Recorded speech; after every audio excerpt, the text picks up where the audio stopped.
ఈ విశ్వం అసంఖ్యాక గ్యాలక్సీలు, లక్షల కోట్ల నక్షత్రాలు. ఇది అంతా ఎలా ప్రారంభమైంది? శాస్త్రవేత్తల ప్రకారం సుమారు 13.8 బిలియన్ల సంవత్సరాల క్రితం ఒక మహాశక్తి విస్ఫోటనం జరిగింది. దానినే బిగ్ బ్యాంగ్ థియరీ అని అంటారు. ఆ పేలుడు తర్వాత శక్తి పదార్థంగా మారింది. అణువులు ఏర్పడ్డాయి. నక్షత్రాలు, గ్యాలక్సీలు, గ్రహాలు, క్రమంగా ఈ విశ్వం ఏర్పడింది. కానీ ఆ శక్తి ఎక్కడి నుంచి వచ్చింది? వేల సంవత్సరాల క్రితమే మన ఋషులు ఒక గొప్ప సత్యాన్ని చెప్పారు. ఈ విశ్వానికి మూలం ఒక పరమశక్తి అని. ఆమెనే ఆది పరాశక్తి. పూర్వం నైమిసారణ్యం అనే పవిత్రారణ్యంలో అనేక మంది మహర్షులు ఒక మహాయజ్ఞం చేస్తున్నారు.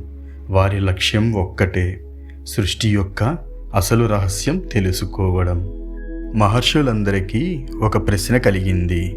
ఈ విశ్వాన్ని నిజంగా ఎవరు నడిపిస్తున్నారు? బ్రహ్మనా, విష్ణువా, శివుడా? లేక వీరందరికీ కూడా శక్తినిచ్చే మరో పరమశక్తి ఉందా? మహర్షులు సూత మహర్షిని అడిగారు, ఓ మహర్షి, ఈ సృష్టి వెనుక ఉన్న పరమతత్వం ఏమిటి?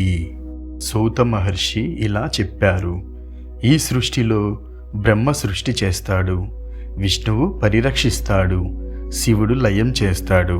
కానీ వీరందరికీ కూడా శక్తినిచ్చేది ఒకే ఒక పరమశక్తి. ఆధునిక శాస్త్రం ఈ విశ్వంలో ఒక కాస్మిక్ ఎనర్జీ ఫీల్డ్ ఉందని చెబుతుంది. అది ప్రతి అణువులో ఉంది, ప్రతి నక్షత్రంలో ఉంది. మన పురాణాలు అదే శక్తిని పరాశక్తి అని పిలిచాయి. త్రిమూర్తులకు ఆమె ఎలా ప్రత్యక్షమైంది? సృష్టి మొదట ఎలా ప్రారంభమైంది? సూత మహర్షి చెప్పిన రహస్యాలు తరువాతి భాగంలో వినండి. ఛానల్ సబ్స్క్రైబ్ చేసుకుని లైక్, షేర్, కామెంట్స్ చేయడం మర్చిపోకండి.